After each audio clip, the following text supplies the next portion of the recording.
You're listening to the Vacation Rental Key with T&T, the podcast for vacation rental managers by vacation rental managers. I'm Tim Cafferty, and I manage two companies, one in Virginia and one in North Carolina. And I'm one of the two T's. And I'm the other T, Tiffany Edwards, born and raised in the vacation rental business. I help manage our family businesses from Key West all the way to Kauai. In the next 30 minutes, we're going to give you our keys to success in the vacation rental business.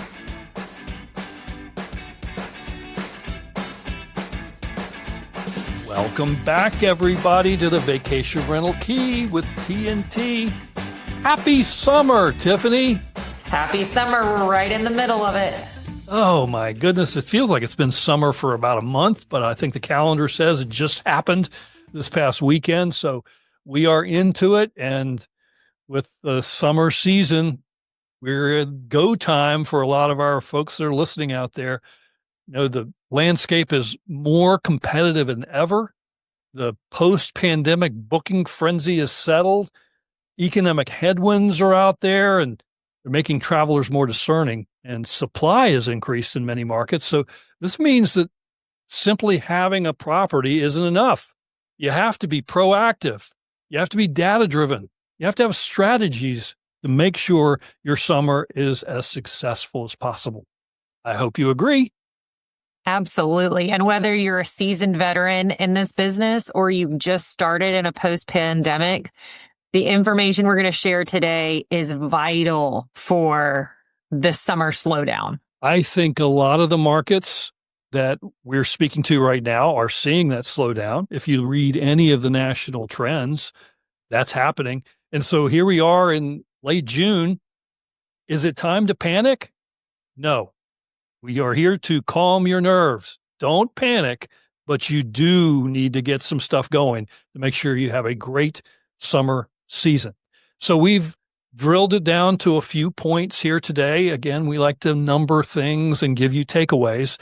And I think people are going to appreciate a few items on here that maybe they didn't have on their list. And they can make proactive decisions right now to make your summer the best it possibly can be. Absolutely. And with these points, they follow into two separate buckets.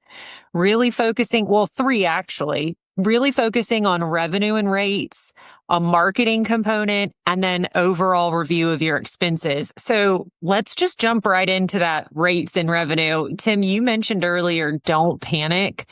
That is number one that I would like to share with everyone. A lot of people just assume that you should drop your rates and continue to drop them because you get nervous and scared, and you cannot do that. You need to be very thoughtful about your rates and not make a knee-jerk reaction to devalue your properties. Instead, you need to implement a thoughtful and data-driven review process. And you know, Tim, you mentioned some of this earlier in an article I'd love for you to share about.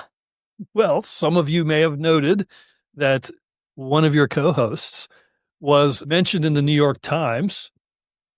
Actually, is the first two words of the article you pointed out to me. It said, above the fold. Above the fold. I was news for a few minutes, and it didn't even have like any caveats like convicted felon Tim Cafferty or anything like that. It was actually industry specific. So I was very honored by Sydney Ember, who called me and did a great job on that story about bookings overall. But I talked about, and she highlighted in that article, the changing dynamics of this summer's bookings.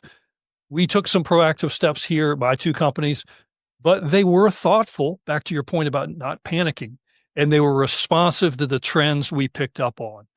Talk to the people that talk to the people. What are your reservations agents telling you about their interactions with guests? And what can you do to get to yes when the guest calls to book a property? That's what I think we really should think about. And most of those what to get to yes, common trends between a lot of your potential guests. So identifying what those trends may be, and then how do you make decisions or assimilate to those trends? Yeah, the trends for us in this market, the two markets I'm in, traditionally 7-day rentals. I know some of you are out there scoffing. That hasn't happened in the age. Well, I guess we were the last to adopt less than full week bookings, and it made a huge difference for us. We've booked more than 400 stays between Memorial Day and Labor Day on less than full week stays, and it's saved our bacon. And a lot of people who may be listening to may not understand the structure of some of your properties. You have larger homes. So and in an area that typically doesn't open up for less than 7 days. So this is actually a very, very big dynamic switch from the guest and what the consumer is wanting. Another thing under that is making sure you know what your owner's goals are. Now, I just mentioned that we moved to less than full week rentals, but not all of my owners were on board with that. And it's important that you know, is the owner focused on occupancy at any cost, or do they prioritize a higher ADR, even if it means fewer bookings? You need to tailor your strategy to their specific financial goals and communicate clearly. Communication is really the key on this. You must overshare with your owners so they can't say later, I never heard from you. Actually, as I usually have a story. I had an owner contact me last week about how slow bookings were and the lack of communication they had on our part. I can't get a hold of anybody. So when I went to investigate the matter, I found the owner had been contacted 53 times by our owner relations staff since January, and almost every communication, it was about his rate structure was unrealistic. Of course, he's a doctor. He's not wrong. Keeps weird hours. And in the end, we found in that particular case, our manner of communicating was not resonating. So we switched it. His rates have reduced, by the way, Tiffany, and amazing. He has bookings now. Amazing. And after only 53 tries, you could get there. 54th one did it. Fourth is the trick. The other part that we do with the owner communication as well is take an approach for their property, but also give them and paint them a picture of the overall community. So what are we seeing within the area? And then what are we seeing overall of an industry trend? So it allows the owner to understand in a broader sense how they level in comparison to a local area and then to the overall industry. I hope all of you have some sort of dynamic pricing. It's really non-negotiable. Tools like Beyond or Price Labs or Wheelhouse, they are your best friends in this situation. And leverage that data. Emphasize the use of that software to identify which types of properties are falling behind.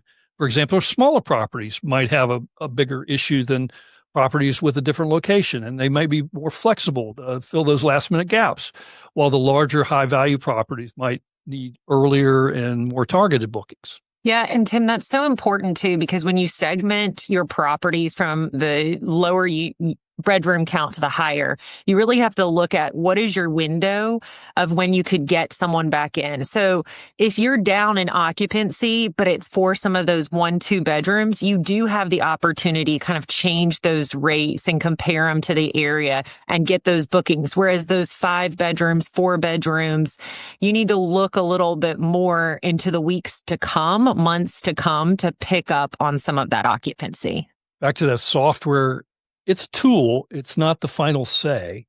I've heard several stories over time where the software's recommendation didn't quite feel right, and human intuition or specific market insight may lead to better decisions. For example, last August, I remember there was a particular operator who I won't name their name, but the software suggested a sharp drop in the daily rates on specific properties. But that person said, what the software didn't know is we have a huge festival that's coming on this particular week. It's going to draw huge crowds, but they don't book until 25 days prior to arrival. So that's where really the expertise came in and overrode that algorithm. And it really gives you the opportunity as the manager to highlight your value. Tim, we actually just internally had this conversation last week because we had a similar event that is upcoming and know that other people in the area are dropping their rates, but we have got to hold because we know that we're going to get those last minute bookings in there and we know that we can drive it through different marketing. One of the other things we've seen, I'm not sure if I've shared this trend with you, but the week of July 4th, which is like next week, yeah, is very soft. Very soft. my experience as a manager, I have been doing this for more than 7 years. When July 4th falls on a Friday, bookings are in the commode. People just don't travel when July 4th is on a Friday for whatever reason. I guess they stay at home and enjoy the fireworks there. They don't have extra days off. I don't know what it is, but it is a trend. And it's something we were able to anticipate because we had the knowledge of history. That's a really great takeaway. Holidays and when they fall are really important to make sure that you focus on. Okay, so is that number one? Did we actually number that number one, mastering your rates and revenue? It's more than just a number, folks. Yeah. And I'll go back one more time on the revenue management. If you have a system, for example, the system that we use, we're able to really dive in deep to see how much traffic we've had in particular units, what days they're searching for. So we can develop a better strategy and also really understand what the market around us is starting to drive. So you need to really look at that if you have it and go to a unit by unit level or property by property. Yeah, unit. I don't want to have a unit. I want a property. Don't get Doug Kennedy started on units. He'll scold us. Okay, so that's number one. Number two would be, let's say, precision marketing, not just marketing, and guest engagement. Let's hit some points on this one, Tiff. One of the things that I feel like are so underutilized is at this point in time, instead of pressing panic, to really understand that your most valuable asset is your existing customer base. So you really need to focus on implementing targeted email campaigns with exclusive offers to those brand loyalty guests. Use the social media to generate those magic moments of guests enjoying time, help get them encouraged to want to get away and replicate that memory, and really consider picking up the phone. We start to do cold calls at that point and let people know we miss them and encourage them to come back and stay with us. The old FOMO, nothing like seeing a picture of a family sitting at the beach and you going, gosh, I wish we were there. Okay, so I'm going to add something to that, literally and figuratively. How about creating a value add program instead of just lowering rates and advertising specials? Don't race to the bottom on price. Instead, offer incentives that add value without slashing your ADR. Okay, Tim, what does that mean? Okay. How about gift cards to a popular local restaurant? Or maybe there's an attraction in your area. Maybe there's a concert or a festival and you could offer tickets to local events. Or maybe if you do less than full week stays, a percentage off the extra night to encourage a longer stay. Or maybe even curating a local welcome basket with regional treats and insider tips. They could feel like they're getting something special by booking with you. Absolutely. And then you're not training the consumer to wait to the last minute and get a lower rate, your value add. And I love the idea of a local welcome basket because it's just a nice hospitality first impression when you walk in. They know they're getting something, but they don't exactly know all the other treats. And while you can implement all of this at last minute, I would really suggest that in the off season, you start to curate the relationships with other local businesses so that you have some type of quid pro quo so that in the time that you may need to offer gift cards or some of these services, you can call up other local vendors to make this happen. If you're anything like me, whenever I'm out in the community and I see those owners of those businesses, what's the first thing they do when they go up to you? How's business? What does August look like? Are we going to be busy this year? That's a great opening to say, you know what? We are going to be a little soft for a particular week, but I was thinking about calling you. Would you be willing to offer a gift certificate that we could pass along to a guest if they booked a certain week? I think you'd be surprised if the answer is going to be yes. And if you're sitting back on, yeah, well, I don't really want to take on the expense for a welcome basket. Well, maybe your owner shares the expense or takes on the expense because you maybe have them in the mind of reducing the rate. Say, hey, I've got an idea. Instead of reducing the rate, let's do this instead. We'll do a charcuterie tray for this guest and we'll just charge you for it, but you're going to get full boat on the house. So lots of ideas there. I also love the fifth night, and this goes into our next comment, but you already have a discounted rate. So they're not having to pay another cleaning fee. So it's already a lower rate, and you don't necessarily have to lower it even more because they're still getting a value there. So I've learned a new term in the last many years, gap nights. I don't know what I thought that meant at first, but I have identified now. So there's little gaps that you can't fill. And what do? It's lost revenue. So identify that lost revenue by maybe quantifying the potential loss from those frustrating 1 or 2 night gaps between those longer bookings. You could realize maybe another $500,000 in potential lost revenue from gap nights across your portfolio if you look at this. So maybe implement an automated text message to your guests before they arrive or after they depart for a previous booking.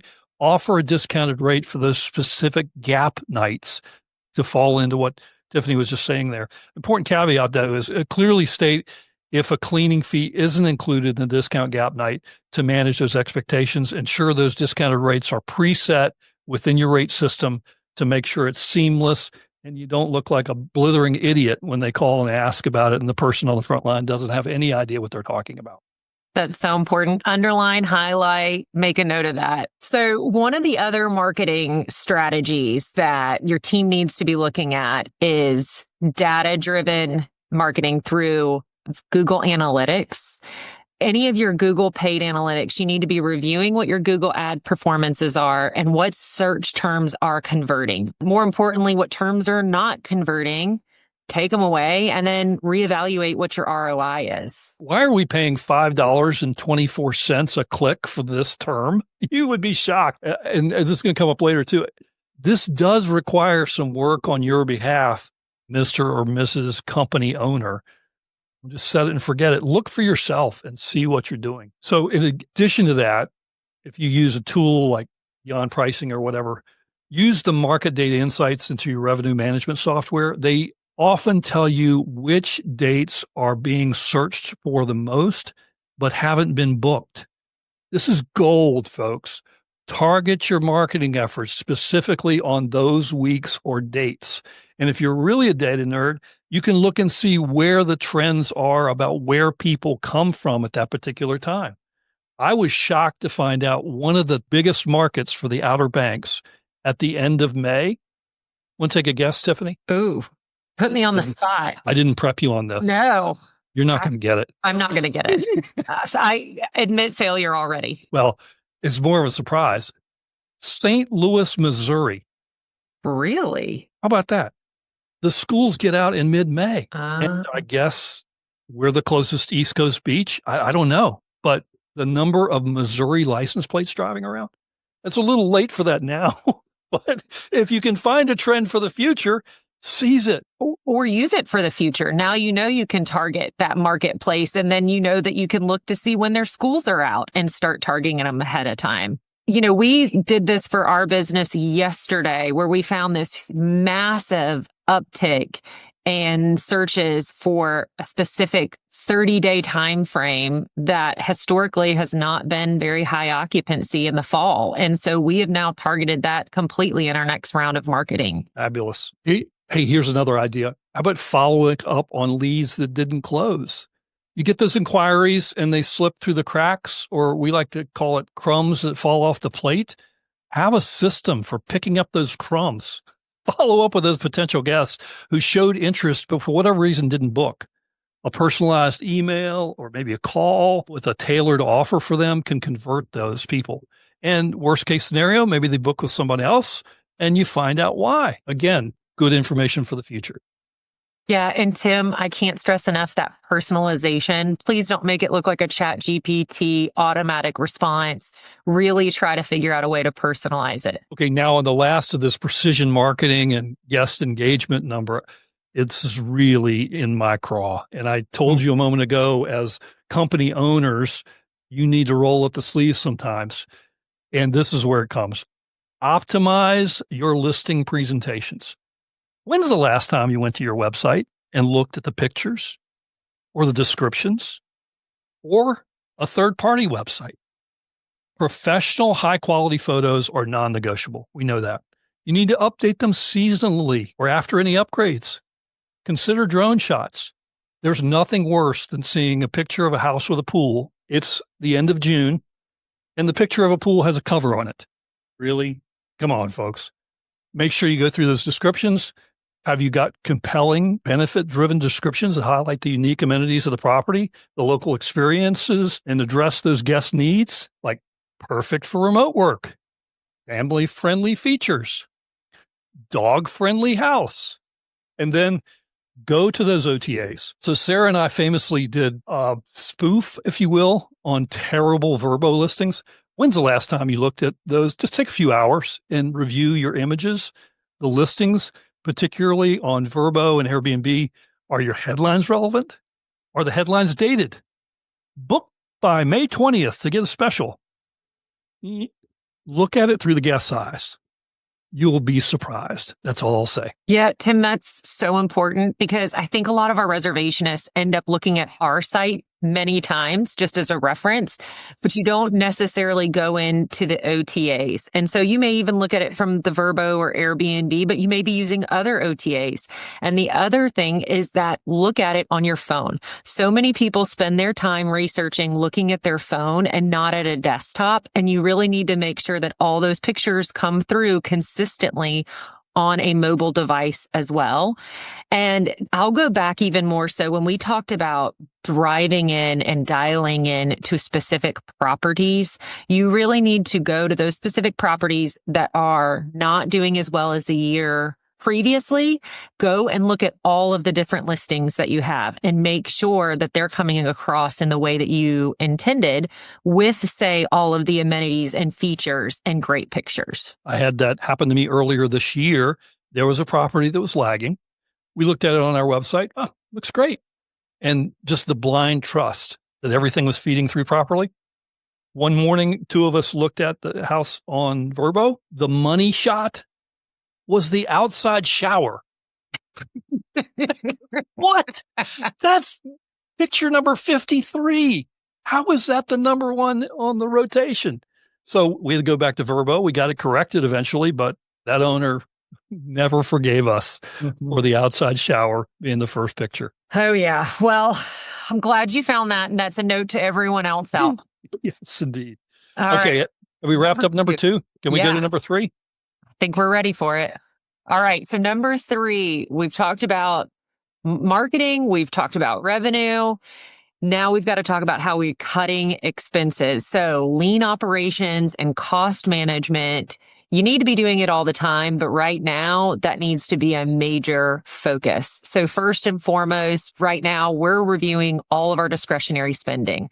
So we're taking a hard look at all non-essential expenses and where we can trim fat without impacting the guest experience or property quality. For the last couple of years, when the cash flow has been high and occupancy has been high, you want to do everything and buy everything, even as it relates to maintenance costs. What all are you buying in supplies and inventory? You need to be watching some of that. And you need to challenge every reoccurring subscription or service. Is it still providing you value? You need to take a deeper dive into that. Again, from the trust department, you should inspect, not expect, or as Ronald Reagan used to say, trust but verify. How about overtime and payroll? When's the last time you looked at the time cards? With potentially fluctuating booking patterns, you need to closely monitor staff hours. Can you cross-train staff to make sure you don't have excessive overtime? Do you have one particular individual who seems to have overtime every week? Maybe there's some corrective measures you need to take. Scheduling being done effectively to minimize that unnecessary overtime, especially for your maintenance team and for your housekeeping crews. So I'll tell you a horror story, Tim, that I just recently experienced in one of our companies. Please. So please, it'll make me cry. So in one of the businesses, we realized that a specific individual had an absorbent amount of overtime. And part of it was because even if they were on vacation or had PTO, they were still collecting overtime just by coming in 20 or 30 minutes early or late each day. So for some reason, that individual wasn't flagged.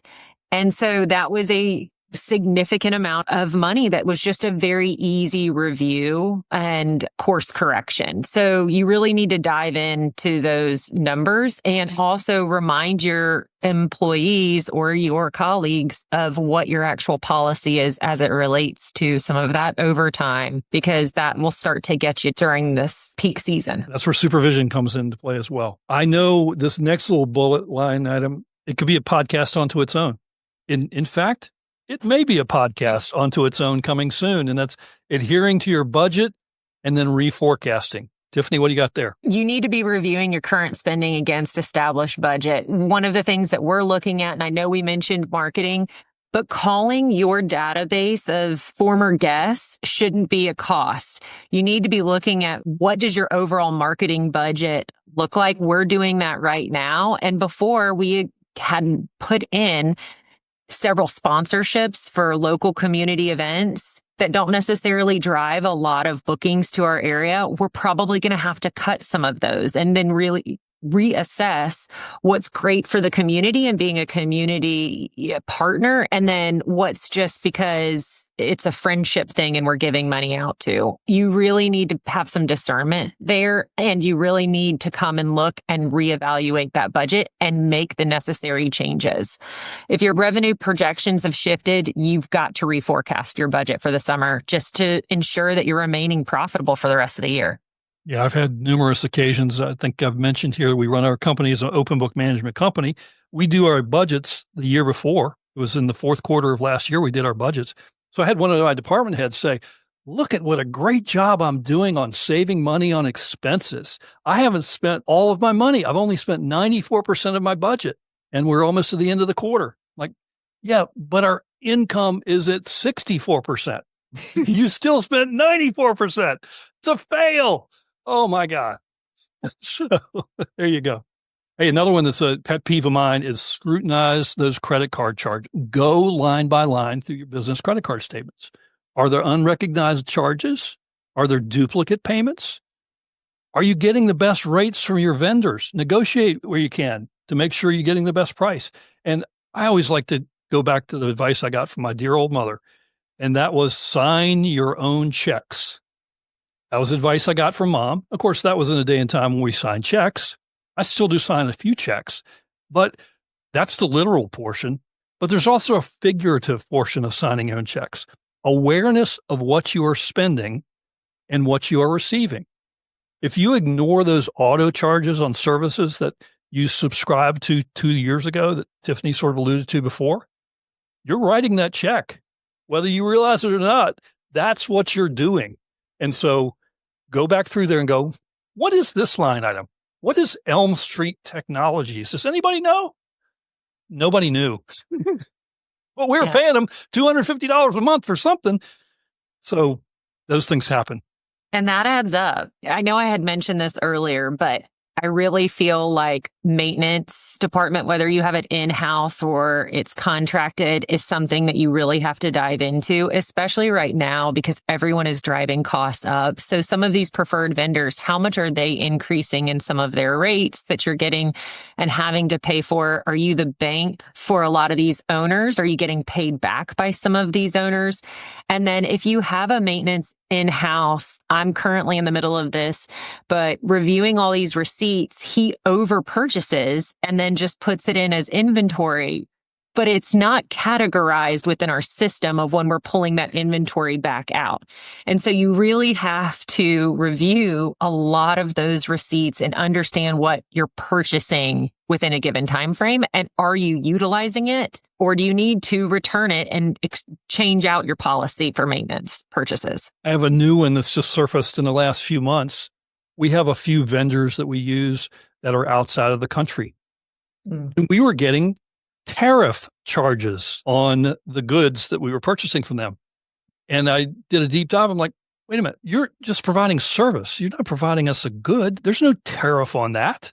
What are you doing to me here? Oh, you're right. Oh, we'll take that off the bill. No problem. I have one of those as well, where we had already pre-purchased something and paid for it. And then they came back saying that we needed to pay tariffs. Well, no, those items were already in the US, so you can't just charge us. So if you weren't watching those bills, if you weren't paying attention to what time frame you had already placed the order, and or if it was already in the United States and not a part of that tariff exchange, you need to come back and make sure you contact that vendor. So we've given you 3. Is there a 4th? Or did we have just 3 areas? I don't know. I think I'm overwhelmed just by those 3. I felt really good that I was doing all of these things, but now I'm like, man, I need to really get to work. Maybe go back and try again. The summer season is prime time for many of you in vacation rentals, but success in 2025 demands more than just opening your calendar. It requires strategic pricing, targeted marketing, meticulous guest experience management, and of course, smart cost control. By implementing these steps we've given you, from reviewing your rates with purpose to actively pursuing gap nights to scrutinizing your expenses, you'll not only fill your summer calendar, but also set the stage for sustained success throughout the year. Don't wait. Choose 1 or 2 points right now from today's discussion and put them into action this week. We want to hear from you. The bottom line is we'll look forward to you thanking us. We're waiting. Okay, so that'll do it for this episode. I think we've already teed up what the next episode might be. You want to get into that a little bit, Tiffany? Let them know what's coming down the pike? Absolutely. You alluded the budget. So we're talking about things you can implement right here, right now during this different time of summer occupancy, but you also need to be taking a much deeper dive into your budget. So that's what we'll be chatting with. And we may have someone come and join us who is a master at spreadsheets and P&Ls. We have spared no expense on this guest, and we have a good idea that he will be here. So you can look forward to that. Until next time, keep after it, folks. So long. Bye-bye.